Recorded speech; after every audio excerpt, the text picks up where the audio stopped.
Irodo for JEE advanced aspirants.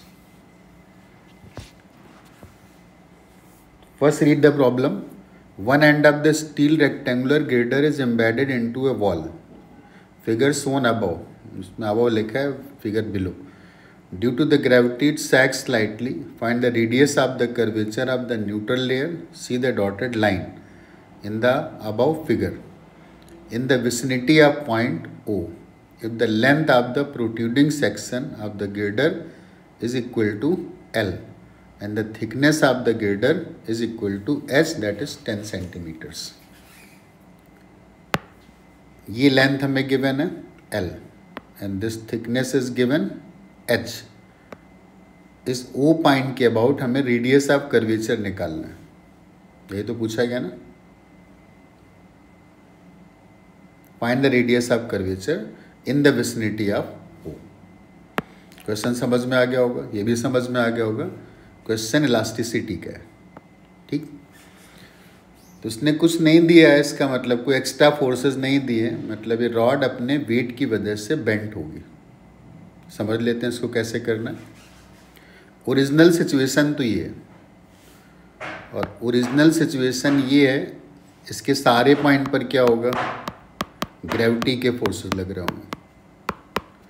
तो gravity के forces की वजह से क्या होगा, इस पॉइंट के अबाउट टॉर्क आएगा.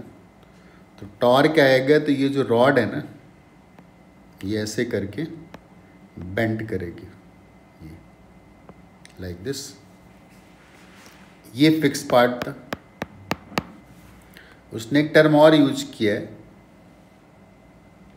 Neutral layer. तो दिस इज न्यूट्रल लेयर, जिसमें कोई डिफॉर्मेशन नहीं आता है, इसकी लेंथ सेम रहती, उसको हम बोलते हैं न्यूट्रल लेयर. तो न्यूट्रल लेयर एक्चुअली ऐसे हो चुकी होगी, ऐसे. And this point is given in the question, that is O. तो हम लोग ऑलरेडी डिराइव कर चुके हैं बेंडिंग ऑफ रॉड के केस में. वो रिजल्ट एक बार याद कर लेते हैं कि किसी पॉइंट पर जो भी रेडियस ऑफ कर्वेचर आता है ना, दैट रेडियस ऑफ कर्वेचर, ये young modulus multiplied by I divided by moment, मतलब टॉर्क, एन मान लेते हैं. और इस आई का मतलब था, that was integral X square into D. और इसको समझने के लिए क्या करते हैं, जो क्रॉस सेक्शन होता है ना, इस क्रॉस सेक्शन को ऐसे दिखा दें, और ये न्यूट्रल लेयर थी. तो न्यूट्रल लेयर से x डिस्टेंस पर एक एलिमेंट लेते हैं, उस एलिमेंट की थिकनेस dx है, राइट. इसकी अपनी कुछ लेंथ होगी a, तो a dx is the area. तो that area dA is equal to a dx, उसको यहाँ पे यूज किया गया, ये. And x is this length. तो फिलहाल इस क्वेश्चन के अकॉर्डिंग ये थिकनेस h दे रहा था ना, तो this total value was given to be h. तो हमें क्या क्या कैलकुलेट करना होगा, अगर हमें किसी पॉइंट पे रेडियस निकालना है, तो यंग मॉडुलस तो गिवन है, आई कैलकुलेट करना है, और फिर टॉर्क कैलकुलेट करना है. तो सबसे पहला पार्ट है कि टॉर्क कैलकुलेट कर लेते हैं, then we will calculate I. Torque कैसे कैलकुलेट करना है, रॉड को ओरिजिनल वैसे बना देते हैं, ये इस पॉइंट पर रॉड फिक्स है. यहाँ से ये वाला एक्स नहीं ले रहा हूँ मैं, एक सर्टन, या कन्फ्यूजन अवॉइड हो तो मैं उसके लिए इसको कुछ और मान लेता हूँ. इसको मान लेता हूँ आर. तो आर डिस्टेंस पर एक एलिमेंट लेते हैं, और इस एलिमेंट की थिकनेस को मान लेते हैं डी आर. इस पूरी रॉड का जो मास पर यूनिट लेंथ होगा उसको लेमडा मान लेते हैं. लेमडा का मतलब हो जाएगा m डिवाइडेड बाई एल. तो इस पार्ट का मास कितना आएगा, that is lambda into d are.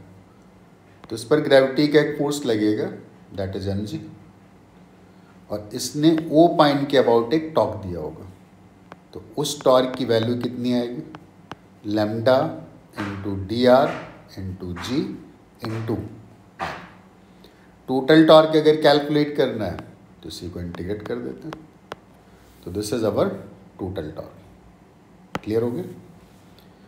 Integrate कहाँ से कहाँ तक करना है? आर इक्वल टू 0 से लेकर के आर इक्वल टू एल। तो this integration will be perform from 0 to L. Lambda constant है, जी कांस्टेंट है, आर डी आर का integration R square by 2 and limits are from 0 to L. Integrate करेंगे, limits put करेंगे, तो this will be lambda into ji into L square divided by 2। This is the total torque due to force of gravity acting about point. तो हमको पहला part तो मिल गया, moment मतलब जो भी टॉर्क था, ठीक है ना। टॉर्क की वैल्यू आ गया। नेक्स्ट हमें आई कैलकुलेट करना था। तो आई कैलकुलेट करने के लिए क्या करते हैं, ये जो क्वेश्चन में हमें गिर्डर दिया गया ना, ये वाला, तो इसका ये क्रॉस सेक्शन चेक करते हैं। इस क्रॉस सेक्शन की हाइट तो हमें गिवन है h, तो इसका क्रॉस सेक्शनल व्यू अगर देखेंगे तो क्लियरली मैं ऐसे दिखा देता हूँ। This is the cross sectional view and this height is given h। ये नहीं गिवन था, कुछ भी मान लेते हैं, फॉर एग्जाम्पल b मान लिया इसको, और जो न्यूट्रल लेयर आएगी ना वो ऐसे आएगी। सारी बात क्लियर होगी? तो न्यूट्रल लेयर से x डिस्टेंस पर एक लेयर और एज्यूम करते हैं, x में एक स्लाइड चेंज करते हैं and this slide changes dx। इसके लिए इसका एरिया अगर लिखना चाहेंगे, दिस पार्ट का area that is B D X. अगर एरिया बी डी एक्स है तो हम आई कैसे निकालेंगे? आई को निकालेंगे integral X square into area that is B into D X. और हमें एक्स को इंटीग्रेट कहाँ से कहाँ तक करना होगा? वैसे टोटल निकालना है तो एक काम करते हैं, 0 से लेकर के s/2 तक इंटीग्रेट करते हैं और उतना ही रिजल्ट आएगा ऊपर वाले पार्ट के लिए। क्लियर? या तो -s/2 से s/2 कर दो और या 0 से s/2 करके डबल कर दो। तो इसको डबल कर देते हैं from 0 to h/2। b constant है, बाहर निकाल लेते हैं। एक्स स्क्वायर डी एक्स का integration x³ divided by 3 and limits are from 0 to h/2। Upper limit put करते हैं, लोअर लिमिट पुट करते हैं। अपर लिमिट पुट करेंगे, लोअर लिमिट पुट करेंगे, तो upper limit is h/2 and lower limit is 0। तो this will be 2b divided by 3 into h³ divided by 8।